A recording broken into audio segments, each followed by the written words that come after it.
मैंने सेमेस्टर 1 के एईसीसी पेपर के संबंध में पिछले बार जो अपने लेक्चर में चर्चा किया था उसमें मैंने नोट मेकिंग के फॉर्मेट के बारे में आप सबों को बताया था।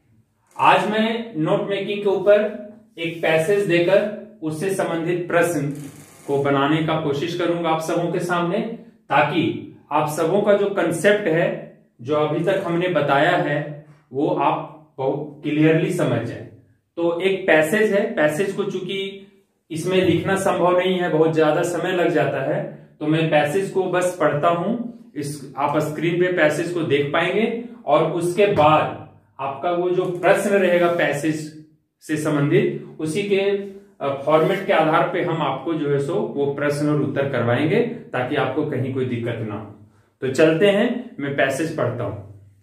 So often these days we hear and speak of the conquest of nature, the taming of a river, the war against insects, and so on. Often these phrases are used without consciously attaching any value of them, but they have underlying in them an attitude of hostility towards nature and nature's creatures, a viewpoint which seems to assume nature as an enemy that needs to be vanquished. Alternatively, nature is seen merely as a resource to be exploited, take the maximum out of it, regardless of what this does to natural process and to other creatures which depend on these processes. It is this attitude which sees fellow humans to as a resource to be exploited, or other human communities as enemies to be conquered. There is a growing lack of sensitivity and respect of our fellow creatures. This attitude is being drilled into a child by social forces, which can only be countered by environmental education. Yet, sadly, in most cases, this is not done. What is done is talk about the food web and the energy cycles and ecological balance, and how removal of any element disrupts the whole system and how this can affect human beings too. What this approach lacks is the essential interaction with nature and with other humans. Indeed, in many environmental activities, the opposite takes place. A classic example of this is making of a herbarium, or even worse, an insect collection, as common in both formal and non-formal education in India. A child is often encouraged to pluck leaves and flowers and run after butterflies with a net, and is part of a large group of children similarly marauding a patch of nature within it. Such a child is not likely to develop any strong feeling or respect for nature, or for the individual specimens placed in the plant file or trapped in a jar. It is even worse when the activity is also competitive, that is, who collects the maximum. A lot of knowledge may be gained, but it is gained in a value system which emphasizes exploitation and conquest, not sensitivity and respect. Learning under a tree rather than in a classroom, as is indeed the Indian tradition, is far more effective and long lasting. The alternative is to take up activities where eco-balances, ecological diversities, animal behavior, human plurality, and other such concepts and systems are introduced with the stress on their intrinsic worth. Materials, processes, living beings do not exist only for human use, but more importantly, they are worthwhile in themselves. A frog is as much in love with its life as human child is with its. The feelings of the frog must be respected. The final thrust of environmental education seems to be embodied in the vital question, am I doing something which disrespects or violates some other creature's rights to live and live freely? If I am, what can I do to minimize the damage I am causing? Once again, the Indian tradition of ahimsa comes out as infinitely more relevant than much of what we learn in modern education. ये पूरा passage है जिसे मैंने अभी पढ़ा और इससे संबंधित अब प्रश्न क्या है. On the basis of your reading of the passage, make notes of it using recognizable abbreviation wherever necessary. Use a format you consider suitable. Supply a suitable title. Point 2, make a summary of the passage in about 80 words. कहने का मतलब है कि on the basis of your reading of the passage, कि आपने अभी जो passage पढ़ा है उसके आधार पे आपको नोट बनाना है और उसमें आपको रिकॉग्नाइजेबल यानी जाने पहचाने एब्रिविएशंस यानी संक्षिप्त शब्दों का इस्तेमाल करना है जहां जरूरी है.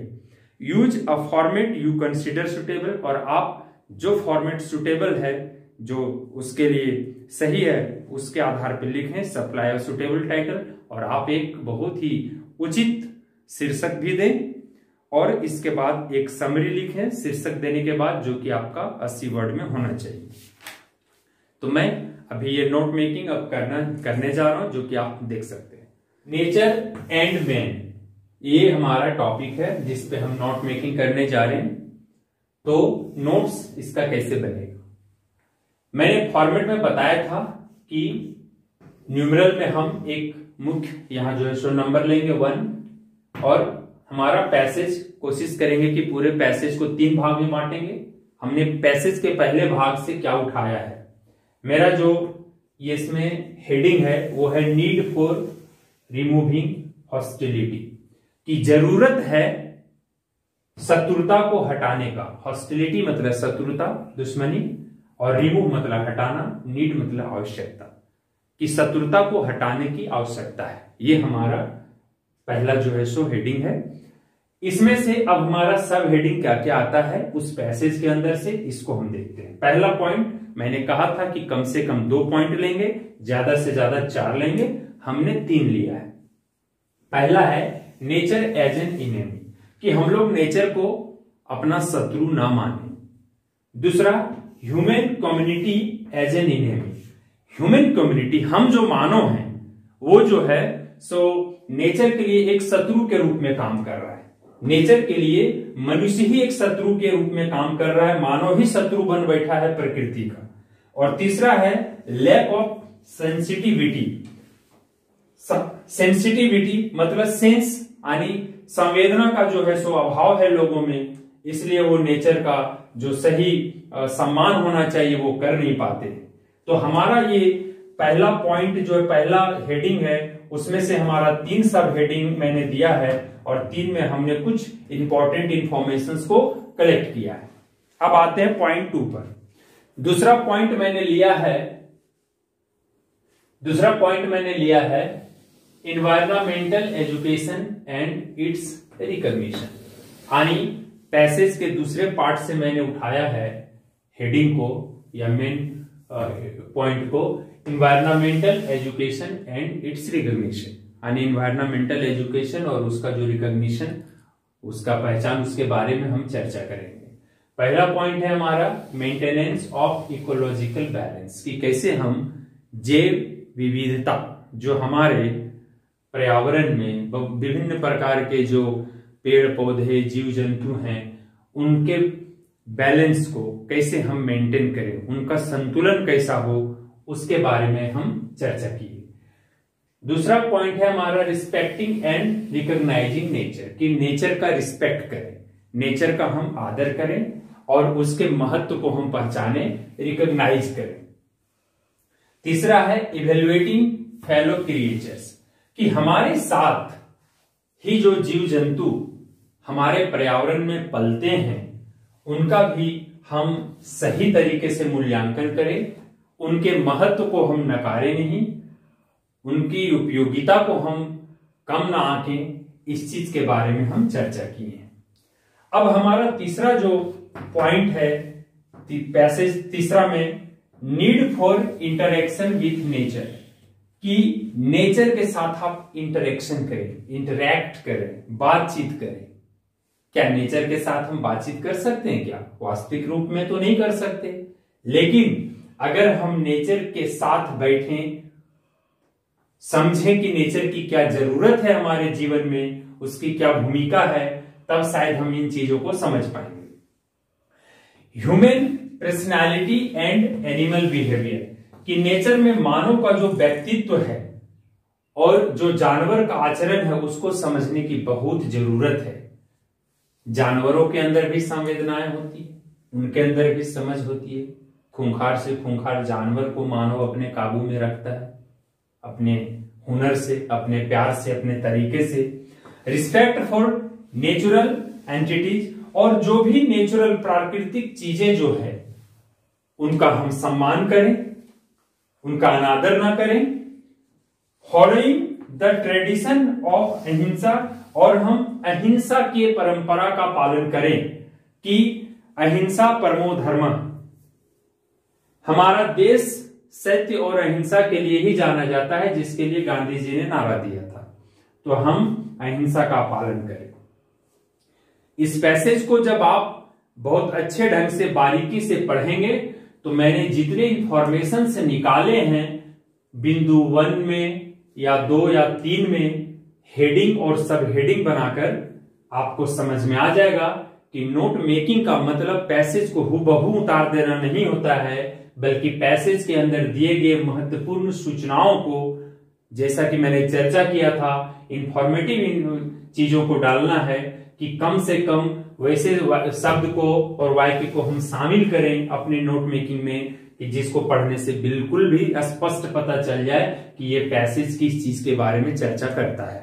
अब बारी है, ये हमारा फॉर्मेट के अकॉर्डिंग मैंने जैसा कहा था ये हमारा नोट तैयार है। अब मैं एक हेडिंग दूंगा और उसके बाद उसके समरी को लिखूंगा। हमारा सुटेबल टाइटल जो है वो हमने दिया है interaction between nature and human being.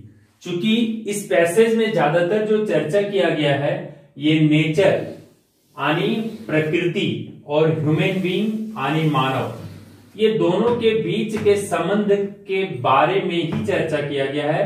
इसलिए मेरे समझ से इससे बेहतर शीर्षक नहीं हो सकता है कि मानव का नेचर के साथ क्या इंटरेक्शन है या मानव और नेचर कैसे एक दूसरे के लिए प्रतिपूरक है।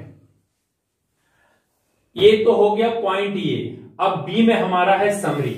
समरी में अब हमारा क्या आएगा, अब हम इंपॉर्टेंट सूचना को कलेक्ट कर चुके हैं, तो अब हम उन्हीं को क्या करते हैं यहां संग्रहित करके कॉम्पैक्ट करके अब एक पैसेज लिखेंगे छोटा सा, जो हमारा समरी का रूप ले लेगा।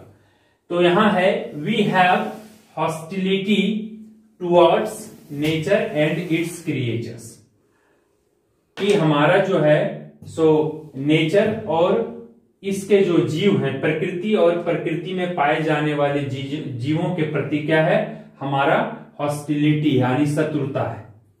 There is a great need to give up this attitude, और ये जो मनोवृत्ति है हमारी, इस एटीट्यूड को हम सबों को छोड़ना पड़ेगा। ये समझना बंद करना पड़ेगा कि मनुष्य ही सब कुछ है, नेचर कुछ नहीं। नेचर के बिना मनुष्य कुछ नहीं है और मनुष्य नेचर के लिए बहुत जरूरी है। तो ये दोनों के लिए क्या है कि उपयोगी है। It is our lack of sensitivity, ये हमारी समझ की कमी है। वी एक्सप्लॉइट नेचर, कि हम लोग प्रकृति का पूरा दोहन कर रहे हैं। And fail to recognise and respect it, लेकिन हम नेचर का सम्मान नहीं करते, आदर नहीं करते। There is a need for maintaining the ecological balance, आवश्यकता है किस चीज को मेंटेन करने के लिए, जैव विविधता के संतुलन का। We can get a lot of knowledge from nature, प्रकृति से हम लोग बहुत ज्ञान अर्जित कर सकते हैं। हेंस, इसलिए there is a great need for having interaction between nature and human being, इसलिए मानव का प्रकृति के साथ इंटरेक्शन यानी संवाद होना चाहिए। अगर हम मानव प्रकृति के साथ संवाद नहीं करेंगे तो फिर हम प्रकृति को समझ नहीं पाएंगे।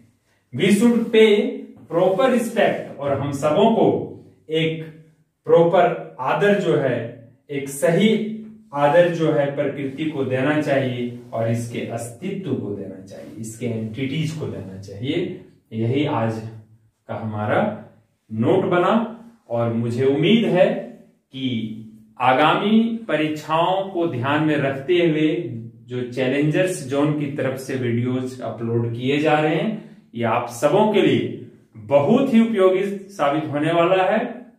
और आप सभी ध्यान से देखें और कमेंट्स करें। धन्यवाद।